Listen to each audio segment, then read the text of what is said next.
wszystkich sympatyków.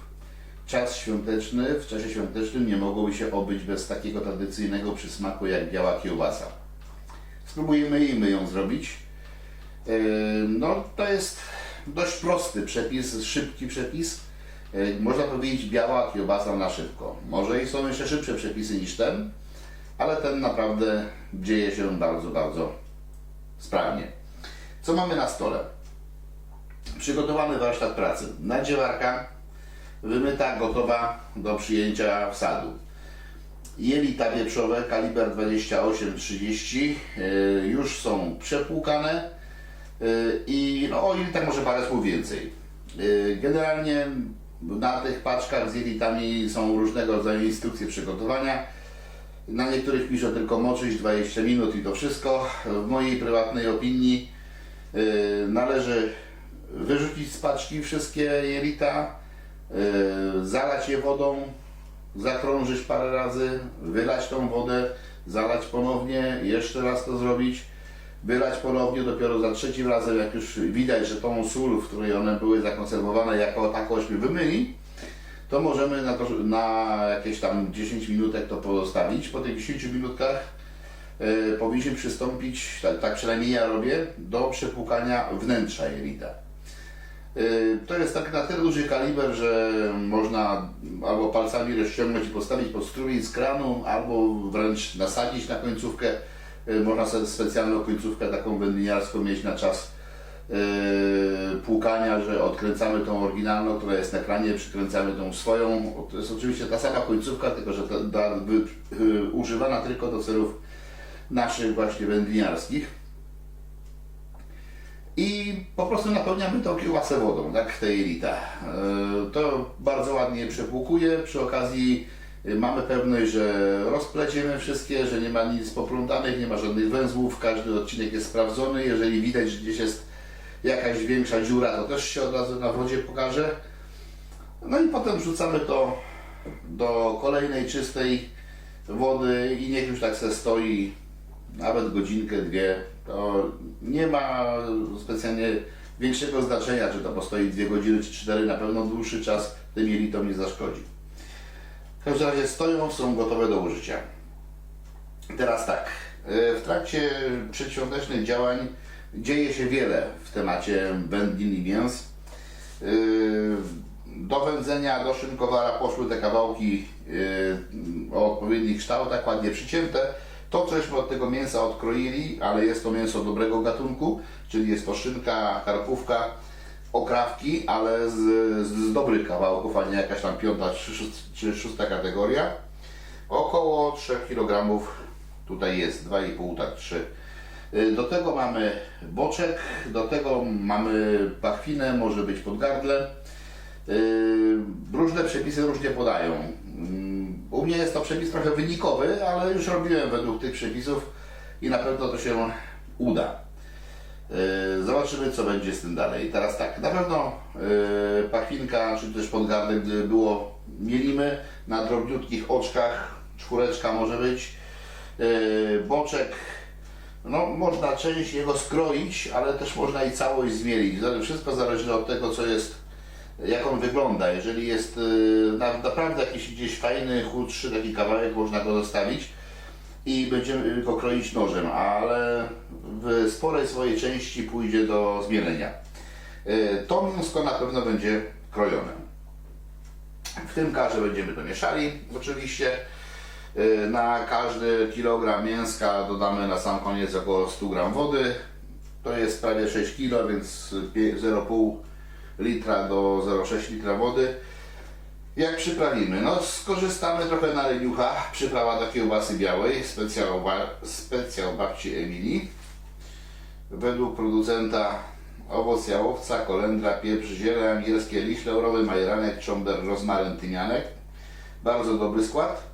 Tu w przepisie jeszcze jest zapisane, że 3 ząbki czosnku. No ja się z tym trochę nie zgadzam.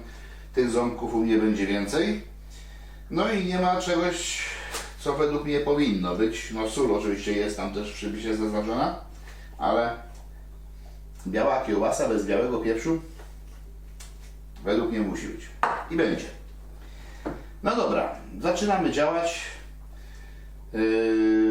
Pokażemy to troszeczkę w skrócie, bo nie będziemy oglądali przecież całego tego procesu. Ale wszystkie po kolei etapy będą widoczne. Także do zobaczenia za chwilkę.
Krojenie mamy z głowy, pozostało tylko mielenie. No to startujemy, będziemy hałasować.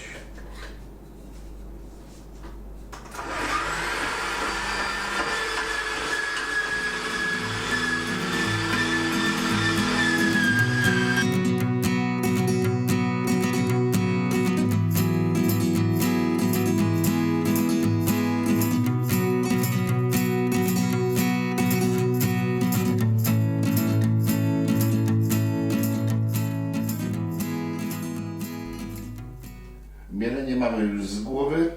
Teraz czas pomieszać oba składniki, czyli mięsko pokrojone i mięsko zmielone. To mięsko pokrojone ma dość sporą kostkę, ale na tyle małą, że powinna przez ten lejek przejść. Zresztą zobaczymy, jak się pomyliłem, to dają kłopot. No i teraz tak. Ta przyprawka fabryczna. Przepis tu co prawda wspominał jeszcze o jakichś innych mięskach niż ja tutaj dałem, ale cóż, skoro to ma być moja biała, więc muszę trochę postępować według swojego widzimisię, a nie według widzimisię producenta tej przyprawy, aczkolwiek jej składniki mi tutaj odpowiadają. Tak jak powiedziałem, ją wsypałem, czosnku dałem więcej, już został zmielony, sól zgodnie z przepisem 4 łyżki powinny wystarczyć. Tu się z autorami zgadzam. No i pieprz biały, tego to damy dużo.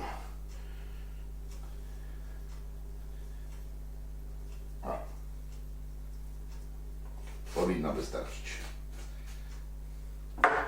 No i będziemy teraz wyrabiać. Najpierw troszeczkę wody, a potem coraz więcej. O, już pieprz czuję.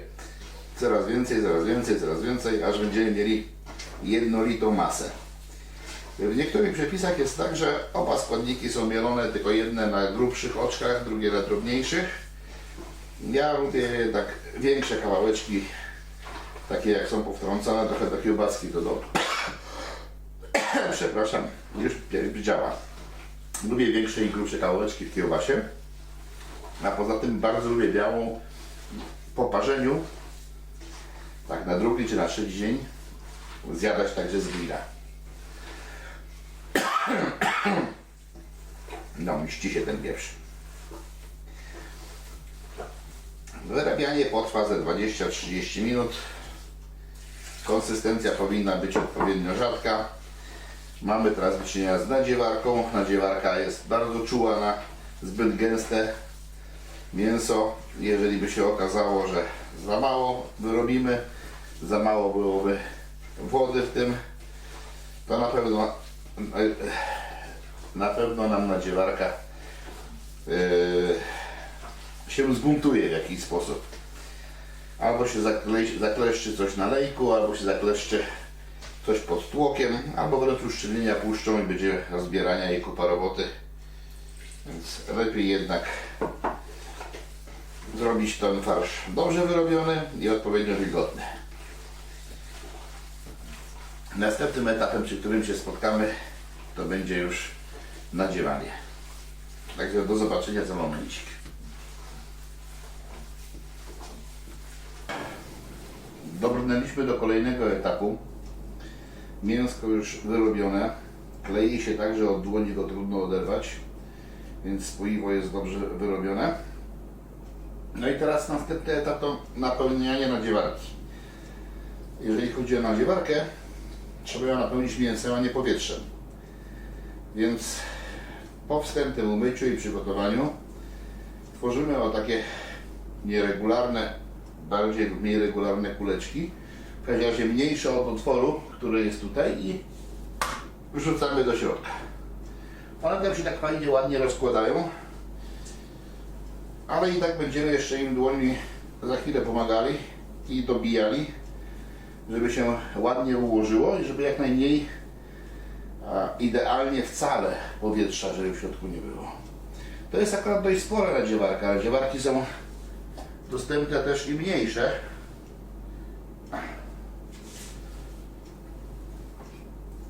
Ale napełnia się je w taki sam sposób. Dobrze, jak jest nadziewarka porządnie mocowana do stołu, jakieś tam przyssawki i tym podobne nie zawsze się sprawdzają. Mechaniczne mocowanie do stołu jest najlepsze. No, idealne jest wtedy, kiedy jest przykręcane śrubami, no ale to trzeba mieć taki wolny stół, gdzie ta nadziewarka stoi przez cały czas. Ale jak ktoś takiego stołu nie ma, no to lepiej, żeby to była nadziewarka, którą się da zamontować tak czasowo. Ale też nie musi to być tego typu nadziewarka. Większość maszynek w tej chwili do mięsa ma lejki, z których można korzystać do nadziewania. No, z reguły 2 albo 3, mniejszy zakres. Stąd też ograniczenie do 1, 2 czy 3 rozmiarów jelit bądź osłonek, z których możemy korzystać. Bo grubszych lejków tam nie ma w tym zestawie. No ale już się da, już się da. Już można robić własną kiełbasę i przynajmniej wiedzieć, co w tej kiełbasie jest. Pomijając te wszystkie tutaj wiemy, w przypadku kiełbas takich, które mają tam być wędzone czy coś, to wiemy przynajmniej, że jest jedno albo saletra, czyli azotan, albo azoten, jeżeli to jest sól peklująca. Jest to znane nam wiemy, po co go dajemy, ale w niektórych wędlinach sklepowych tych jest trochę za dużo. Tutaj w tym przypadku oczywiście jest sól zwykła, a nie peklująca. Także jest w 100% naturalna wędlinka. Nie ma żadnego konserwanta. Jedynym konserwantem to będziemy my, jak schowamy do zamrażarki. Ale to trzeba robić dużo, żeby schować. Jak się narobi za mało, to szybko schodzi. Przynajmniej u mnie jest ten problem. No, jeszcze trochę miejsca mamy. Ciekawe, czy nam się wszystko zmieści. Teoretycznie 5 kg powinno wejść do tej nadziewarki. Wydaje mi się, że to jest prawda. Ale tu ja miałem troszeczkę więcej, miałem prawie 6 kg składników. O 3 kg to było mięsko typu szynka, karkówka. Te oprawki, dobre ponad prawie 2 kg to był boczek, a do tego jeszcze była pachwinka. Teraz jeszcze dodaliśmy tutaj i pół litra wody ponad, także objętość się zwiększa, więc się na jeden raz pewnie nie uda. No trudno, trzeba będzie robić to na 2 razy, ale za to więcej kiełbaski będzie.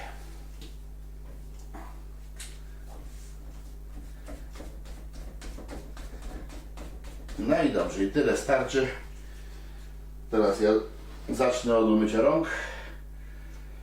potem zamkniemy nadziewarkę i będziemy zakładać jelita. Do zobaczenia za chwileczkę. Blat stołu wyczyszczony, jelita przygotowane. Jelita kaliber 28-30, a lejek troszeczkę ponad 20 i nie powinno być problemu z wsadzeniem, ale zobaczymy, jak to będzie. No, gdzie jesteś, końcóweczko?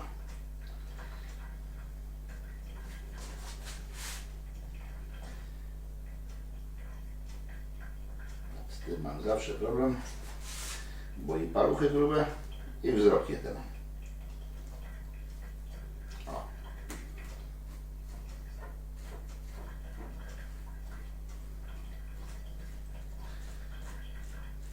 Ładnie wchodzi.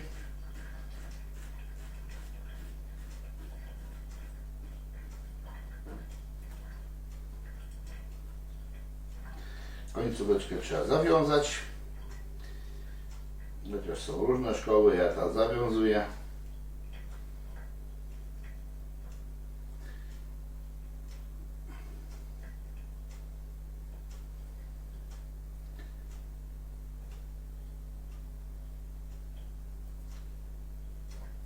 Chociaż prawda jest taka, że zawiązać powinniśmy za chwileczkę. Uzbroimy teraz odpowiednio tłok. Do czego za chwileczkę? No musimy najpierw wypompować powietrze, które jest w lejku.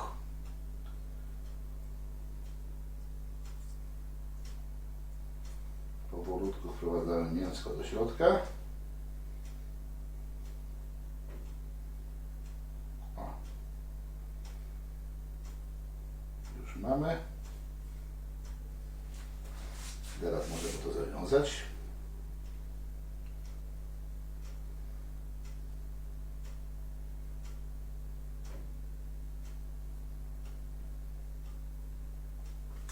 A jak pozostanie jakiś pęcherzyk, to się go potem przekuje szpileczką. O.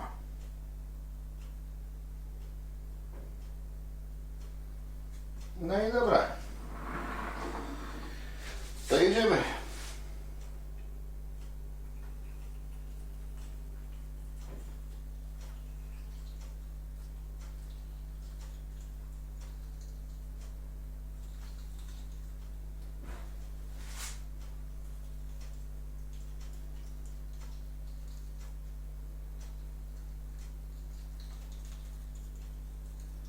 Jak widać, powolutku, nie ma co się siłować z nadziewarką, to się mści. Jak ktoś próbuje udowodnić nadziewarce, że jest silniejszy, zaraz gdzieś niewłaściwą stroną mięsko wyjdzie. Tu są dość grube kawałki, dlatego to tak nie idzie szybciutko, ale taki był mój cel, żeby ta kiełbaska była pełniejsza, takich właśnie grubszych kawałeczków. To były, zresztą widać było, pokazałem w pewnym momencie, jakie one są. No ale jak tylko 20 parę, tak? Trzeba to mięsko przecisnąć. Także bez nerwów, spokojnie. Nie pożar, nie biznes. To jest domowa kiełbasa. Należy to robić z wyczuciem i bez zbytniego pośpiechu.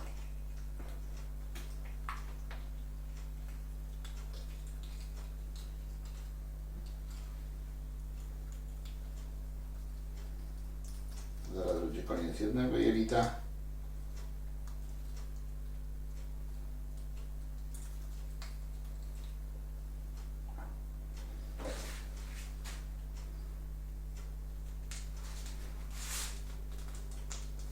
Już mam jeden kawałeczek nadziany.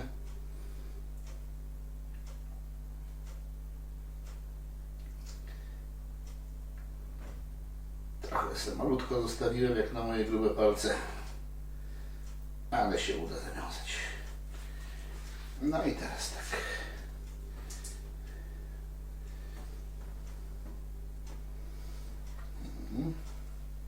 Zacznijmy może od tej strony.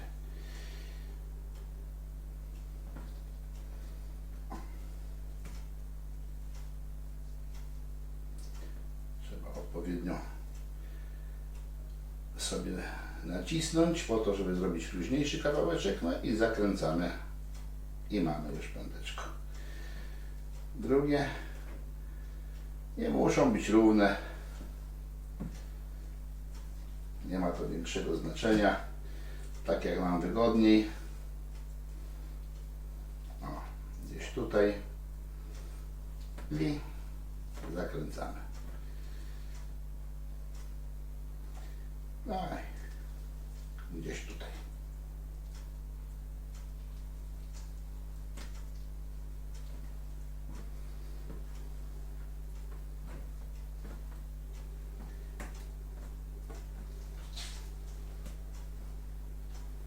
Jeden kawałeczek mamy.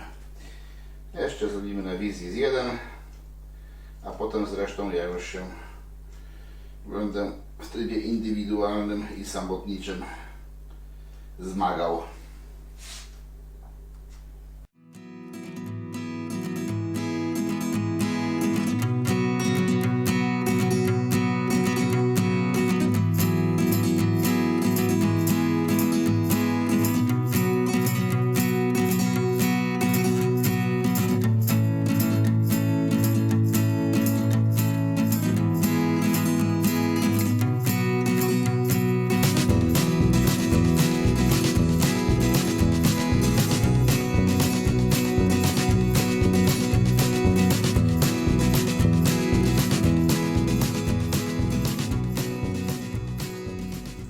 Przed nami urobek dnia dzisiejszego.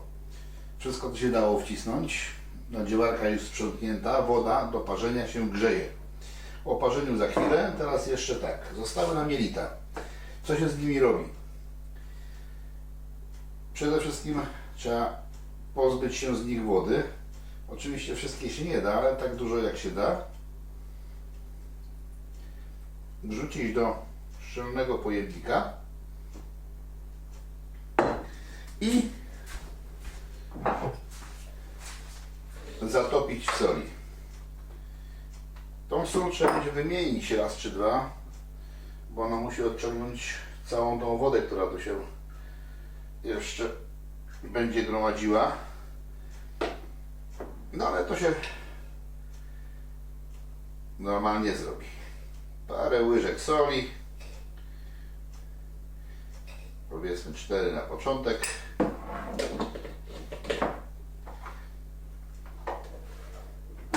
Zakryjemy.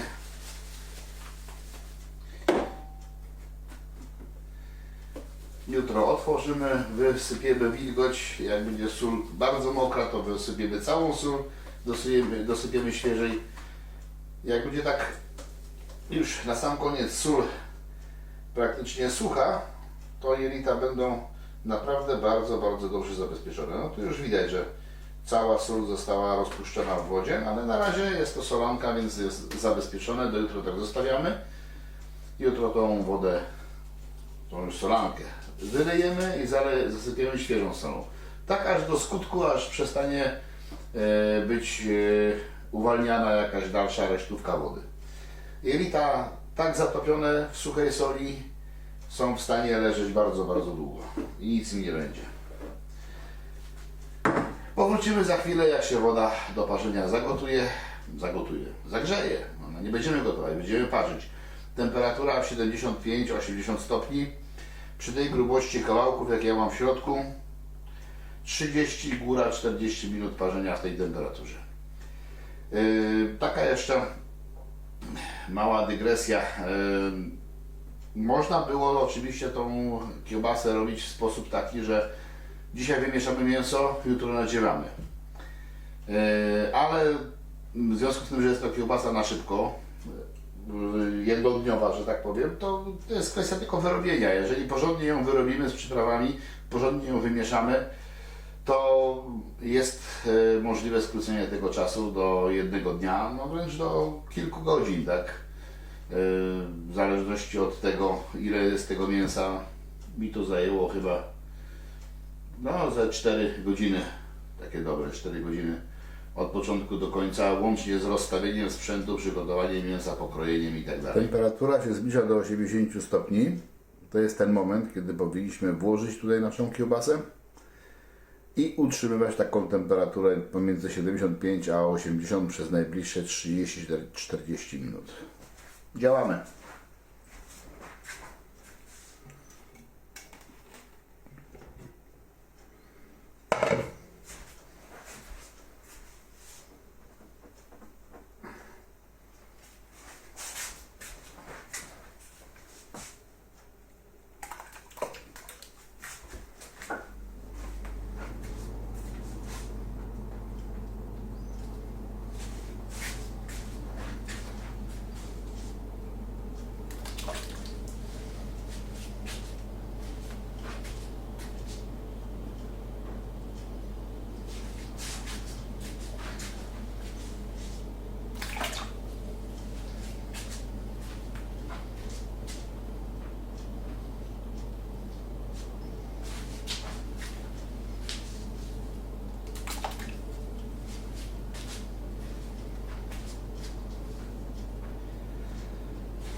Jak widać, ilość optymalnie dobrana, skoro się wszystko do jednego garka zmieściło.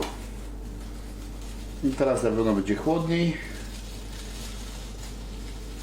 ale to utrzymujemy grzanie, doprowadzimy do temperatury 80 stopni, ale czas zaczynamy już mierzyć. Damy na początek 30 minut, a potem spróbujemy jakąś kiełbaskę nakuć i zobaczymy, jak to wygląda. Ale i tak więcej niż 40 minut parzyć nie będziemy. To jest maks.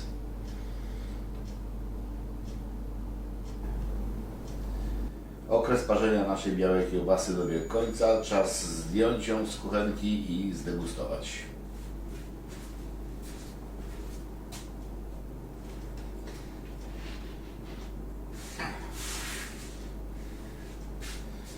Ale ciężkie, ale gorące. Szkoda, że rękawic nie wziąłem.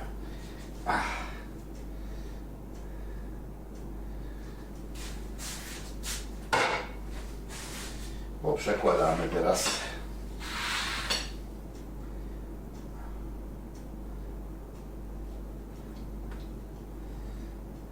Troszeczkę to potrwa.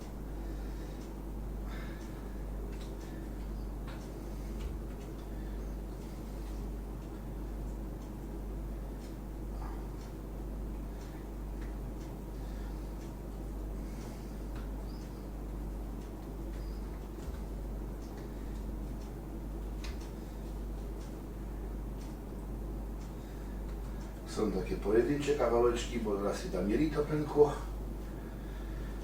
czego akurat na filmie chyba nie było widać.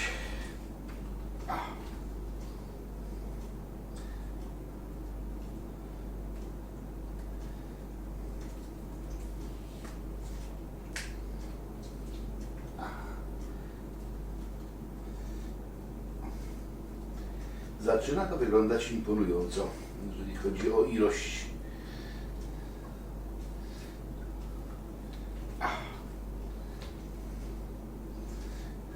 Wszystko? Wszystko. Dobra. Zmiana na mniejszy widelec. Tu jest jakaś końcówka.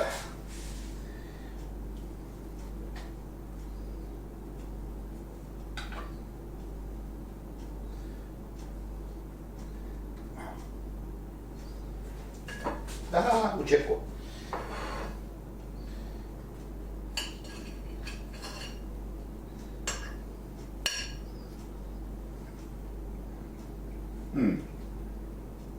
Pod względem przypraw właściwa, nie za dużo, nie za mało. Jeżeli chodzi o konsystencję, ścisła.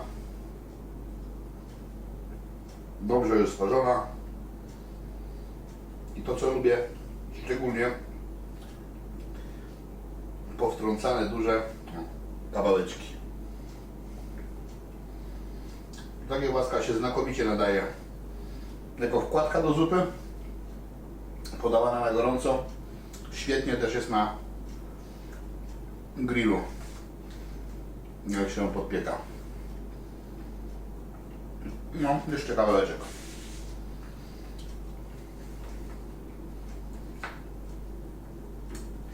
Jeżeli ktoś ogląda ten filmik